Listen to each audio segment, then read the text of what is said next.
Excuse me. As we look today in James chapter 4, that's Luke, it'd help if I was in the right place. We're going to continue in James's encouragement to us. Remember, encouragement on how to be the people of God, how to live in a world of chaos, how to be at peace, and how to be complete as children of God, image bearers of God in a world that's a mess, right? And we all agreed that this world is a mess, right? Some of y'all agree with that. If your world's not a mess, let me come join it, all right? No, the world is a mess, and we want to know how to live the life that God has called us to. And today, James is going to help us with that. Before we get into that, though, I want to just say a word. The first two words in our English Bible, it's one word in Greek, in 4:13 says, "Come now" in my Bible. You see that? Come now. This is a Greek word, a Greek phrase, a Greek command that means listen up.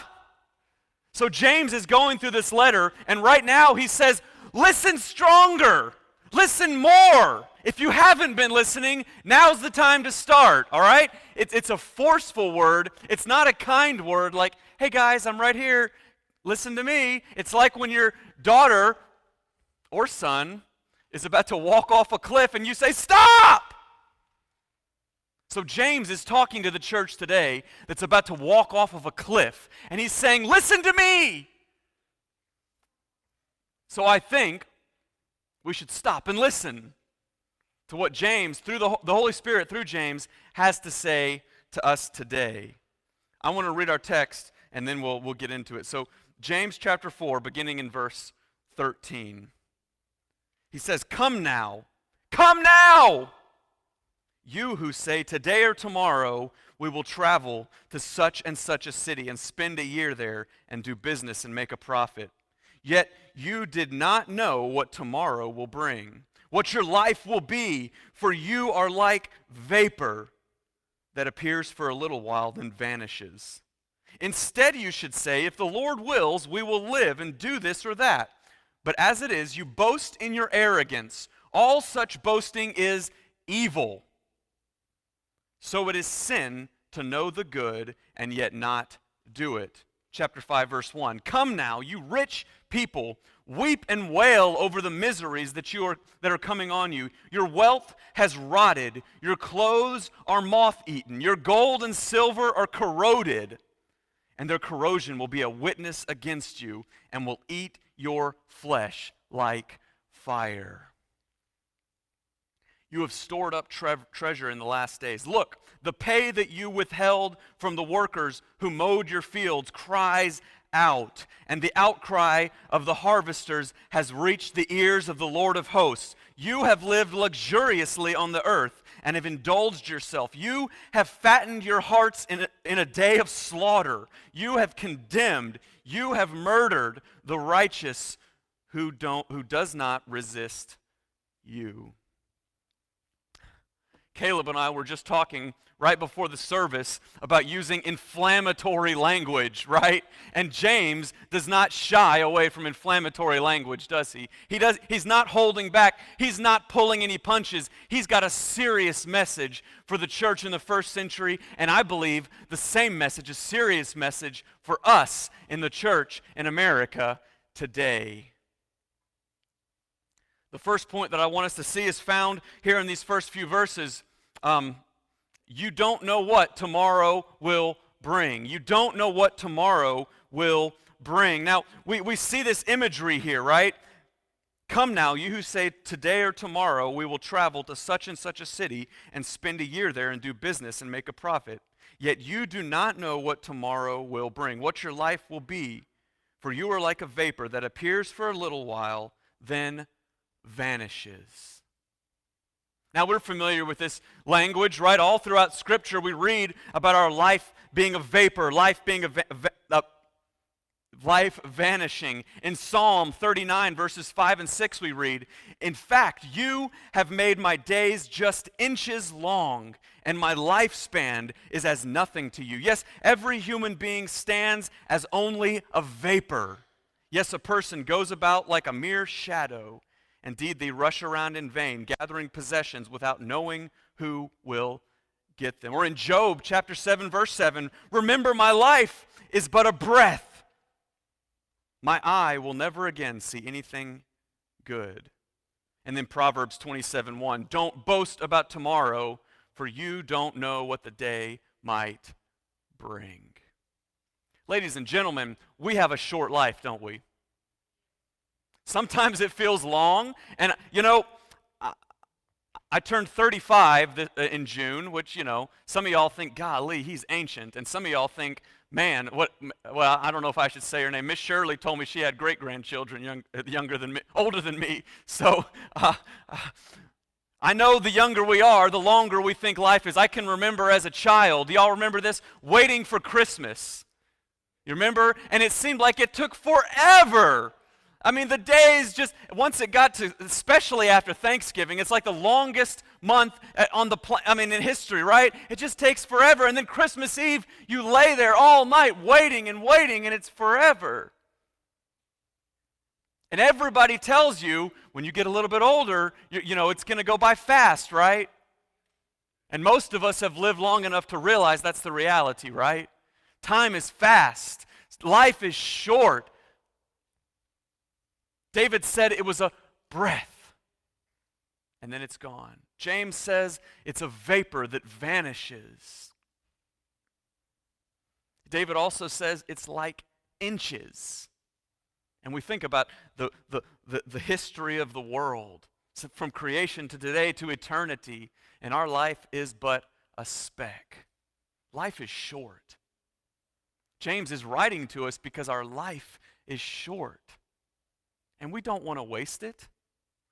We've had a really great, tragic reminder of how short life is in the last few weeks, right? With this towers falling at Surfside, right? Imagine, we were just talking this morning, Johnny was mentioning it. Imagine laying in bed and the walls start cracking, and the next thing you know, you're under piles and piles of rubble. Life, if you're alive, life is but a vapor. We're here today, and we're gone tomorrow. Steve and I talk often about Vicky and how quickly so many things happened, and she could have died. I guess technically she did once, huh? Life is a vapor.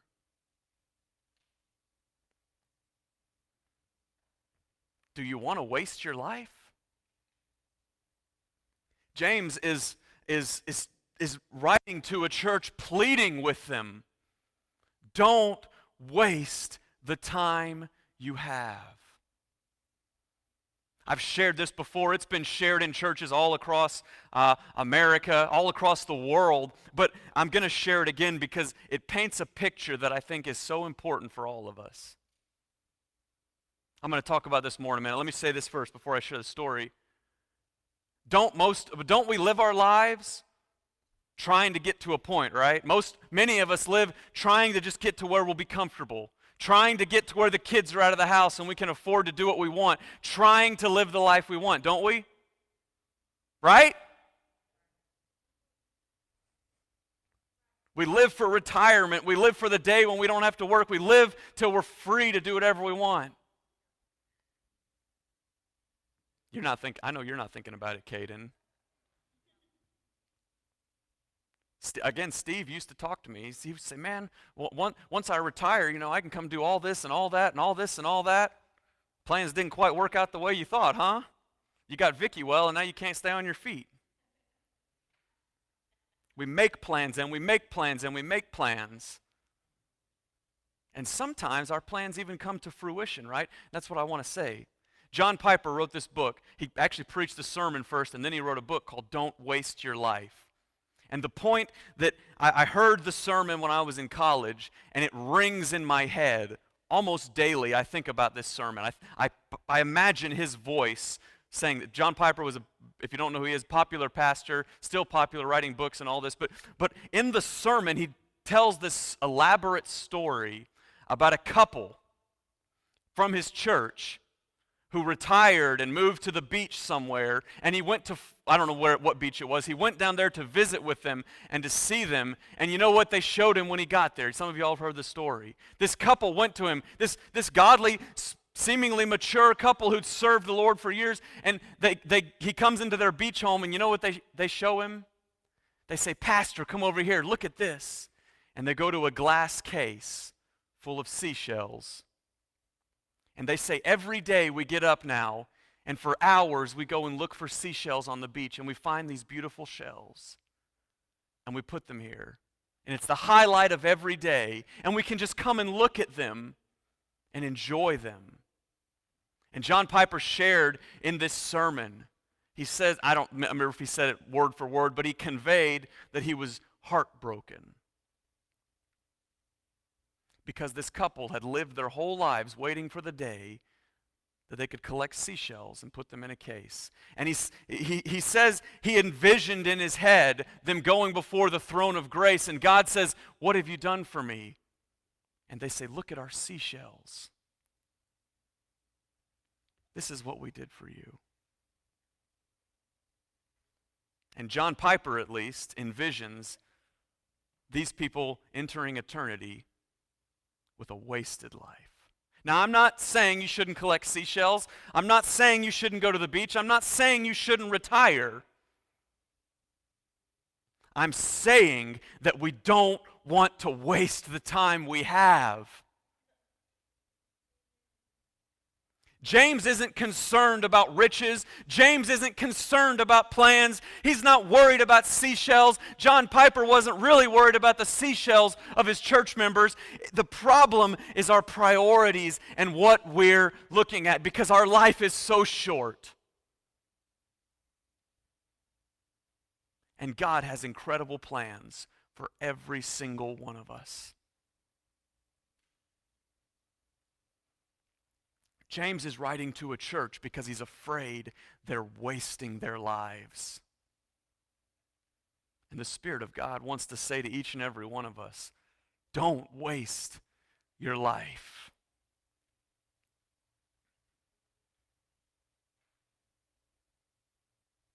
Our next point, pull the next point up, Justin. Your wealth has rotted and your clothes are moth-eaten. Let me read these verses in chapter 5 again. This is going to drive home the point James wants to make. "Come now, you rich people, weep and wail over the miseries that you have coming on you. Your wealth has rotted and your clothes are moth-eaten. Your gold and silver are corroded, and the corrosion will be a witness against you and will eat your flesh like fire. You have stored up treasures in the last days. Look, the pay that you withheld from workers who mowed your fields cries out, and the outcry of the harvesters who reaches the ears of the Lord of hosts. You have lived luxuriously on earth and have indulged yourself. You have fattened your hearts in a day of slaughter. You have condemned, you have murdered the righteous who does not resist you." Now, this could be one of those passages where you all look at that. I could look at it and say, well, I'm not rich. Praise the Lord. But again, James is not talking about the money.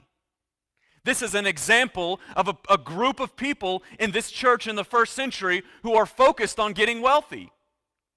And we've talked about this. You don't have to be rich to be focused on money, right?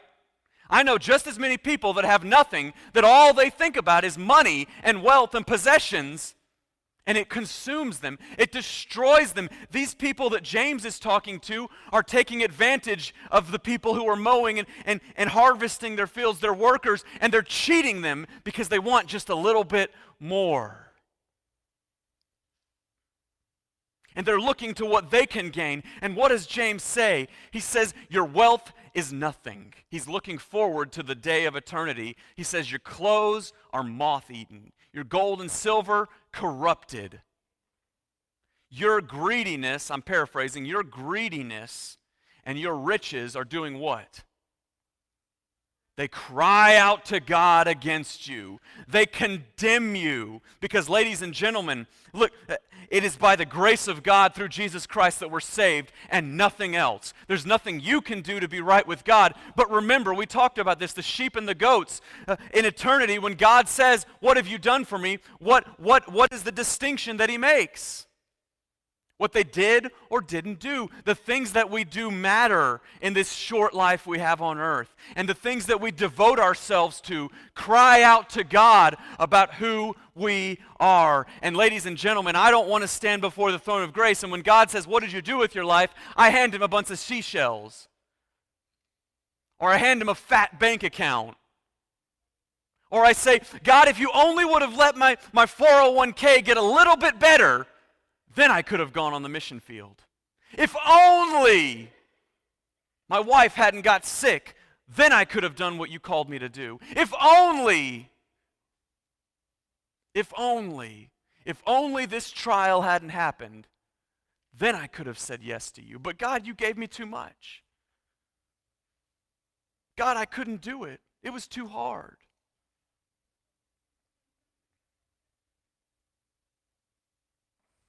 And that's the group that Jesus talks about. He says, "Depart from me, for I do not know you."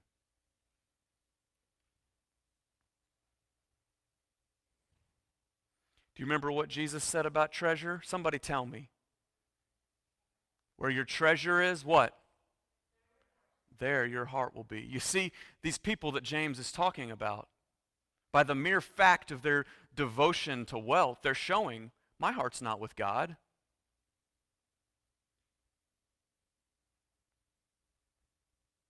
When we live our lives devoted to ourselves, we talked about it last week, selfishness. When we live our lives devoted to ourselves, or devoted to getting more, or just waiting for that right moment, or living for retirement, whatever we want to say.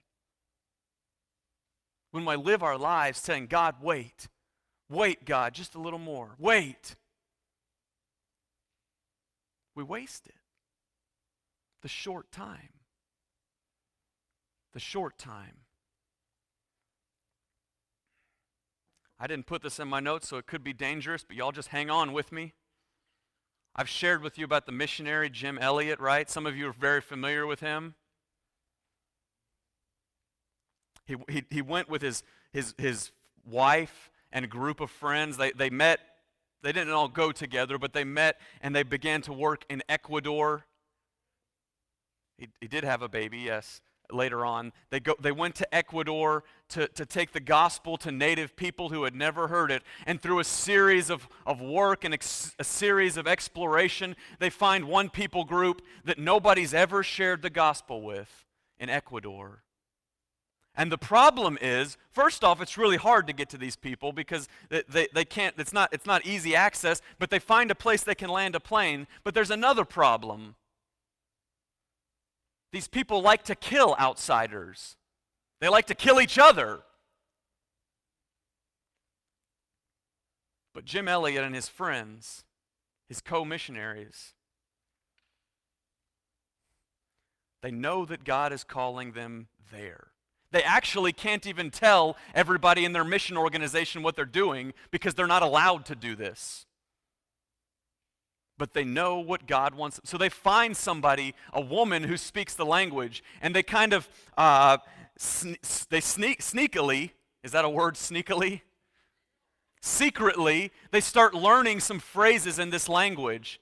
And if I don't remember all the names, but they learn this language. And they're ready, and they take their plane, and they land. And a group of men come, and they share the gospel. They try to be friends with them. They try to talk to them. And if you know the story, you know what happens. Within a few days, they're hacked to death with machetes.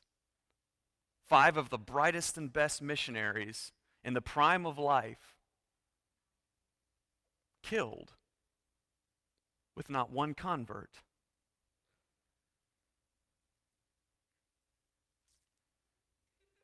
Does anybody remember the quote that's so famous from Jim Elliot? He is no fool who gives what he cannot keep to gain what he cannot lose. He is no fool who gives what he cannot keep to gain what he cannot lose. And from the world's perspective, we would look at Jim Elliot and his friends and say, wasted. Wasted life. The best and the brightest. Young men, young families, dead, floating in the river. But the rest of the story, I can't remember exactly who, but one of the men was Nate Saint and his family and Jim Elliot's family. Some of the members end up going back to this village. Nate Saint's wife and young child go back to this village. Okay, and Elizabeth Elliot as well. They go back and they share the gospel. And some of them devote their lives to this people. And now, most of the people in that village are spending eternity with God. Yeah, there's a movie called The End of the Spear. You can check it out. There's many books you can read, and we would say wasted. Wasted. But even before he was in Ecuador, he wrote the words in his journal. He is no fool who gives what he cannot keep to gain what he cannot lose. Wasted. And I remember one story in particular of one of the children. I think it was Nate Saint's son. But I could be wrong, so don't quote me on it. But the child whose father was hacked to death with a machete, claimed a man who hacked his father to death as his father in Christ. He is no fool who gives what he cannot keep to gain what he cannot lose. Wasted lives. And I don't say that to make you feel bad. We don't need to feel shame. We don't need to feel guilt. We just need to stop and say, God, what do you want me to do?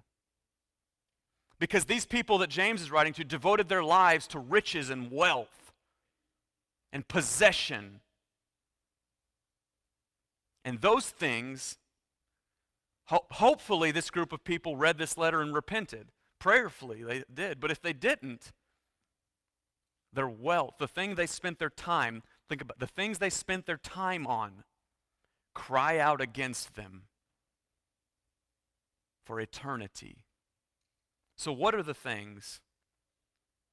Again, you could say, I don't have any money. What are the things that stop you from saying yes to God? And you don't need me to tell you. Y'all know what I'm talking about because we've all done it. God has spoke. God speaks and says, do this, and we say, no way. Right? All right, me and Bob and Dee, the only one. All right, Vicky. Right? Just wait. What are the things that cry out to eternity that show where our heart is and how lost we got along the way? Just so you don't stop for a minute and say, if this was so important, why didn't Jesus talk about it? Luke chapter 12. I'm going to read a parable to you. You probably heard it, maybe you haven't. Luke chapter 12, beginning in verse 13. Someone from the crowd said to him, Teacher, Caden and Jordan, shh. Someone from the crowd said to him, Teacher, tell my brother to divide the inheritance with me. Friend, he said to him, I'm reading the wrong parable. Y'all have to forgive me. See, I'm not perfect either. That's a good parable, but it's not the one I'm looking for. Hold on a second.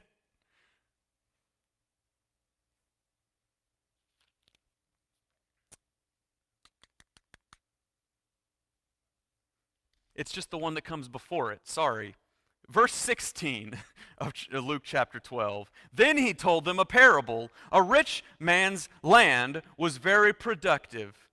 And he thought to himself, what should I do since I don't have anywhere to store my crops? I'll do this, he said. I'll tear down my barns and build bigger ones and store all my grain and my goods there.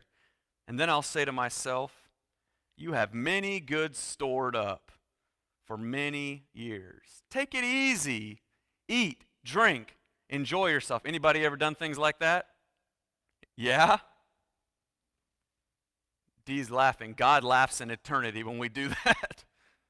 Verse 20, but God said to him, you fool, this very night your life is demanded of you, and the things you have prepared, whose will they be? That's how it is with the one who stores up treasure for himself and is not rich towards God.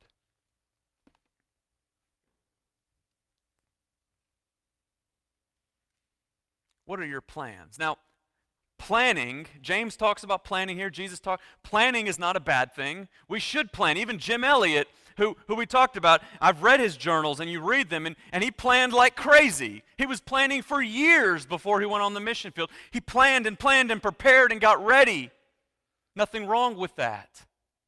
The problem is when we plan and forget about God. Because this guy that James talks about and Jesus talks about planned, right? But nowhere does it say he has a whole bunch of stuff, right? What am I going to do with the abundance that I've been blessed with? Maybe, who knows? Maybe he had a great crop. Maybe he had an inheritance from a family member. Maybe his 401k vested. Is that what you say, right? All these things. Maybe he had a great stock and he cashed it out. Maybe he got a stimulus check or a tax, but whatever it was, he had a whole bunch extra. And he says, what am I going to do with this? I know what I'll do. I'll tear down those barns. I'll build bigger ones. What's missing from his thought process? What's missing? Somebody tell me. What does God want me to do? Because I promise you, if God blesses you, if God gives you more than you need, it's because He's got a plan for it.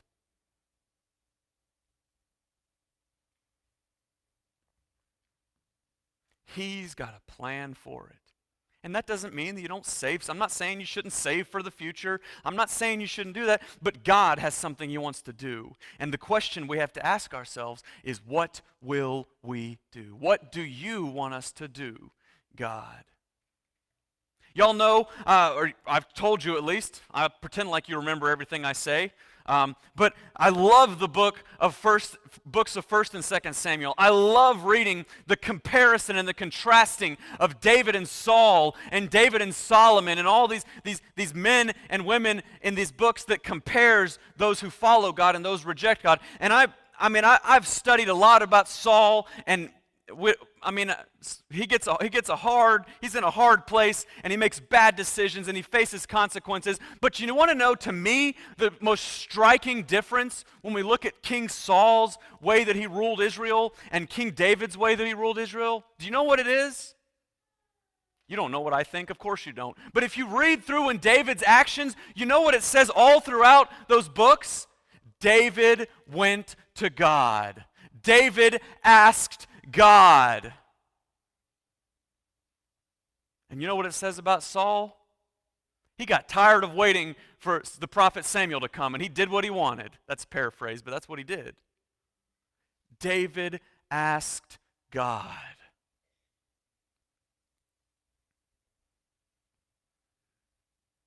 The man after God's own heart, the paradigm by which every king of Israel has ever been compared, the only person described as the man after God's own heart, didn't have it figured out. He didn't just walk through the day, I know what I'm doing, I'm going to do this, I'm going to do that, it's going to be perfect. He asked God. Plans are great. Plans are awesome. Ask my wife. I hate plans, okay? I'll be honest, I hate plans. I don't want to have plans. I'd rather get up and figure it out. But nothing wrong with planning, but we have to be ready to include God, and we have to be flexible to listen to God. I want to share another from Acts chapter 16. I'm going to read part of an excerpt from the Apostle Paul's journey in verse 6. They went through the region of Phrygia and Galatia. They had been forbidden by the Holy Spirit to speak the word in Asia, and when they came to Mysia, they tried to go into Bithynia, but the Spirit of Jesus did not allow them. Passing by Messenia, they went down to Troas. Now, this is strange, right? I don't think many of us have suffered from wanting to share the gospel, and the Spirit says, no, stop. This is strange, right? Yes. This means yes, and this means no. If you're like me, your ponytail can shake in the back too.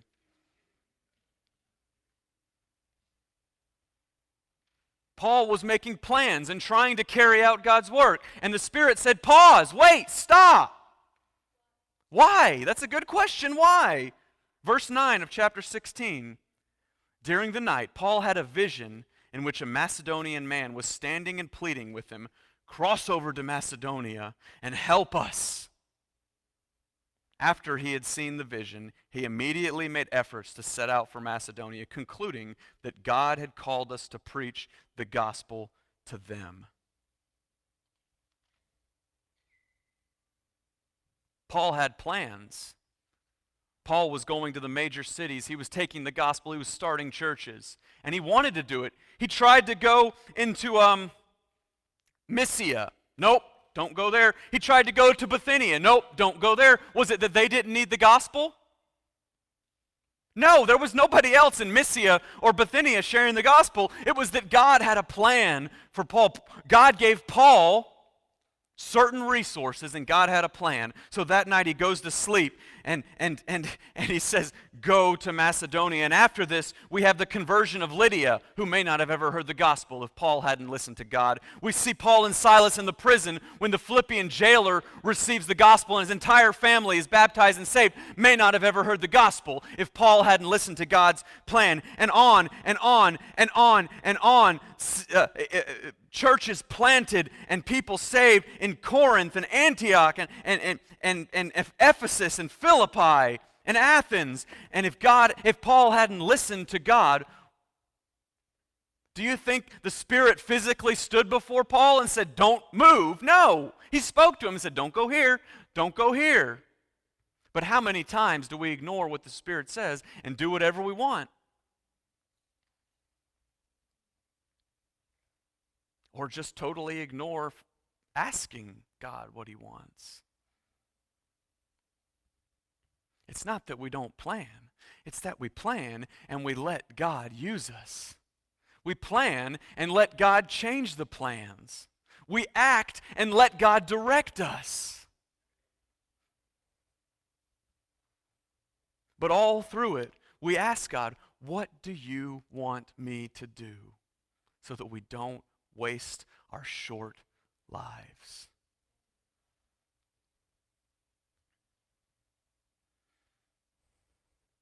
Our final point today, I have to let Justin, because I retyped this and I can't remember what I put up there, so I'm really good at planning, as you can see. God has bigger plans for you. Look at this verse.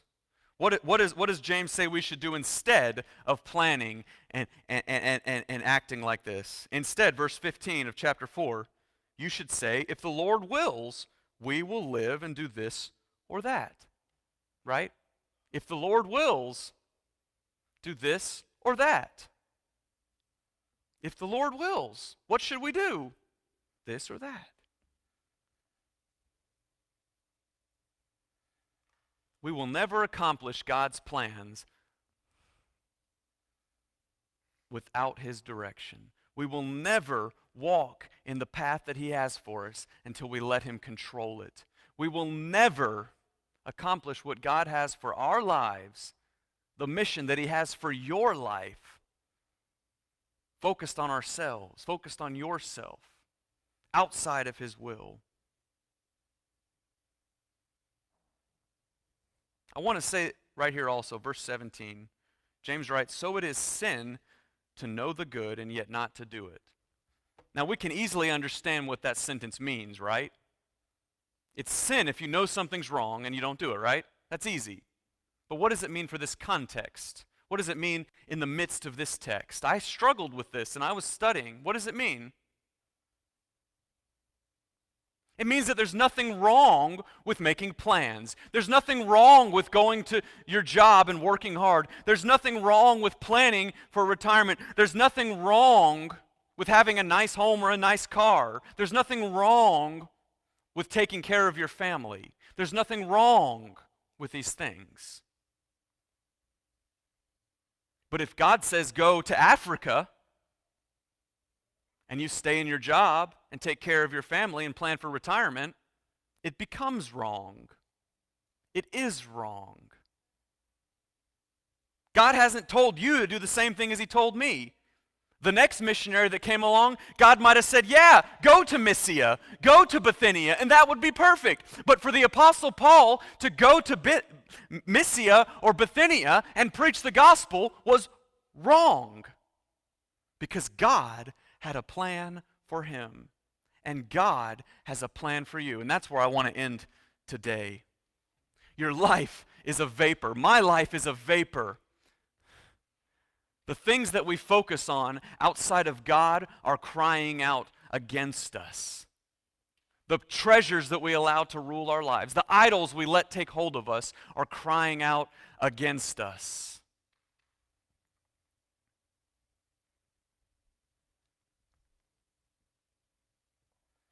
God has more for you. He is no fool who gives up what he cannot keep to gain what he cannot lose. I want to read another text in Luke 5.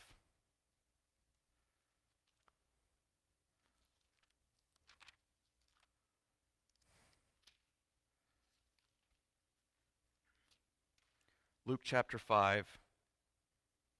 It really starts in verse 1 and goes through verse 11. This is Jesus' encounter with Peter. I mentioned this before, some of y'all I know. If you haven't watched The Chosen, watch it because it makes you appreciate Peter and the disciples immensely more. But that's all I'm going to say about that right now. But Peter, you remember, he's fishing, right? He's fishing all night long and can't catch a thing, right? And he brings his boat in to the shore, and this dude, essentially, this rabbi shows up and says, hey man, go on, try again. Now remember, Peter is a fisherman who's been doing this for generations, fishing, okay? He knows what he's doing. And some guy walks up and says, hey, try one more time. And I really think what Peter does is not trust. He doesn't believe anything's going to happen, but he's so tired, he just does what this guy says so he'll get off his back. And you know what happens. Peter throws the net one more time, and the boat almost sinks because of the fish that he catches. And what does Peter say?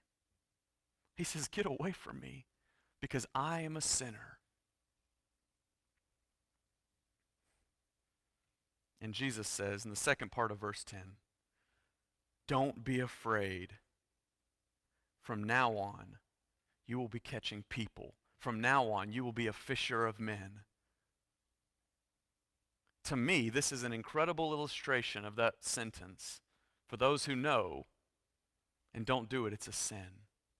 Was Peter doing anything wrong fishing? Was Peter doing anything wrong? Well, in The Chosen, he is doing wrong things, but we don't know if that's true. Was Peter doing anything wrong taking care of his family? But Jesus showed up, and he said, I've got bigger plans for you. Ladies and gentlemen, when we accept Jesus Christ as our Savior, there's a higher responsibility on us. For those of us who have heard, it's a sin not to do it. And Jesus has a plan for you. I can't promise you that you'll be as well known as Simon Peter. I can't the guy in the Bible we just read about. I can't promise you that somebody will read your journal one day and quote from it saying something like Jim Elliot. He is no fool who gives up what he cannot keep to gain what he cannot lose. I don't know if anyone's ever going to know what you do. But I promise you, I'd stake everything I've got on it. If you've accepted Jesus as your Savior, He has a better plan than this world can give you. He wants you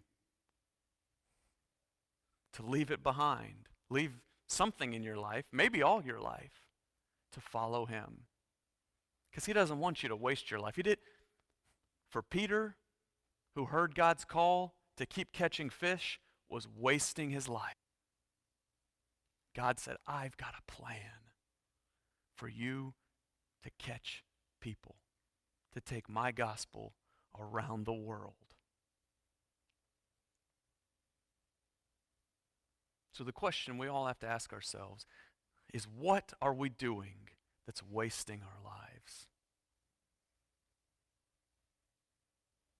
Let me share one more example before I finish, so you don't I don't know the names. I don't remember that. Y'all know how bad I am with remembering examples. But I heard an interview with a missionary who he was sharing a story about this couple who went to Africa and devoted their lives and never saw one convert, never saw one person come to faith in Christ. They built churches. They preached every day and shared with people, and nobody ever accepted. They were actually so unsuccessful that their mission agency brought them home. They said, you're fired.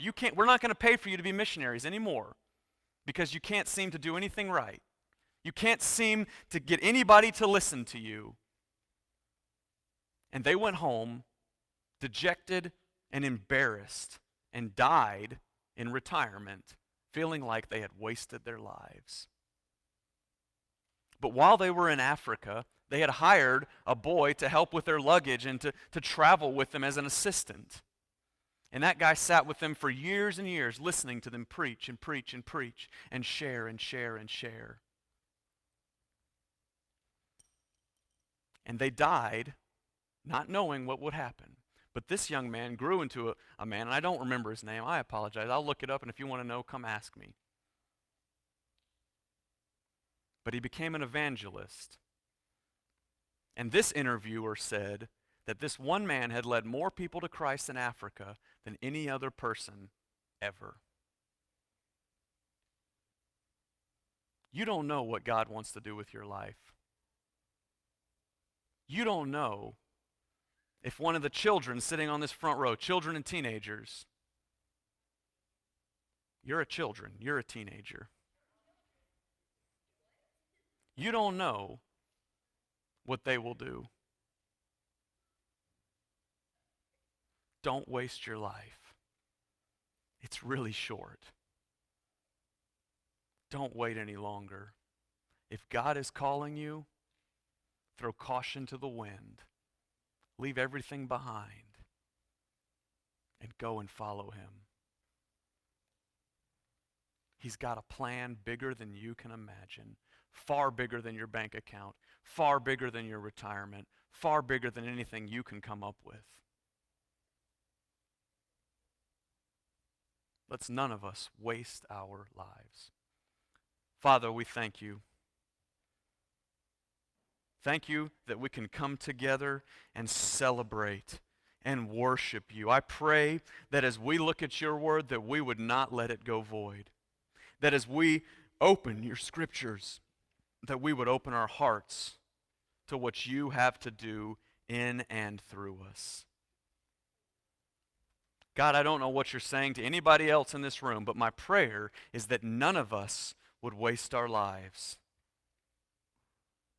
That we would take the gospel that you've given us, that you've saved us, and we would say yes to you, no matter the cost, no matter where it will take us, no matter what we might lose. Because, as Jim Elliot wrote, he is no fool who gives up what he cannot keep to gain what he cannot lose. I pray that each of us would stand before you one day and hear the words, well done, good and faithful servant. Because we didn't waste our time or our lives or our energies, but focused on you. In Jesus' name I pray. Amen. I don't know what God is telling you. That's not my job to know what he's saying to you. But this time of invitation, we're going to sing a song. You can go ahead and stand to your feet. Some of y'all are ready. You know what time it is. However the Spirit is speaking, don't leave without saying, don't say no again. Even if you don't know how you're going to do it, what it's going to look like, how God can do the impossible, just say yes and let Him worry about the details. The altar's open. I'll be available. You can pray where you are. Grab your neighbor if you want to talk to somebody, but don't leave without saying yes to God today.